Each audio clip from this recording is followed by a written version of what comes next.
মানব বাগান। তো চলুন এতে কি আছে না দেখানোর চেষ্টা করতেছি। এটা কত সালে প্রকাশ? এটা হলো 1351, সরি, হ্যাঁ, 1351 সালে প্রকাশিত হয়েছে এই বইটা, ঠিক আছে। 7 আনা মূল্য ছিল যখন প্রকাশিত তখন আর কি, ঠিক আছে। দেখেন, এটার ভিতরে কিছু কাজ আছে, গাছের কিছু টোটকা কাজও আছে, আবার কিছু বিভিন্ন বিভিন্ন বিভিন্ন বিষয়ে কথা আছে, গুপ্ত কথা।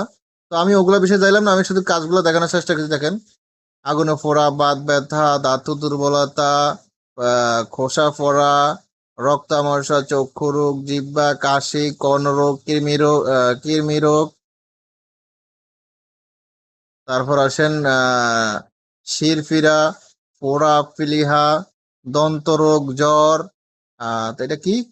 মুষ্টিযোগ বলে টোটকা চিকিৎসা। আচ্ছা আচ্ছা আচ্ছা আচ্ছা, বুঝছি। এখান থেকে মুষ্টিযোগ বলে টোটকা চিকিৎসা এদিকে আর কি, ঠিক আছে। আর উপরের দিকে এলে বিভিন্ন বিষয়ে কথা, বিভিন্ন বিষয়ে আলাপ আলোচনা। কিসের কথা?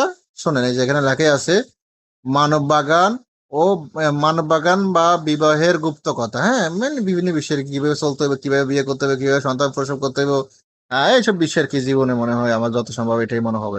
যাই হোক, যাদের প্রয়োজন হবে ইমো হোয়াটসঅ্যাপ নম্বরে যোগাযোগ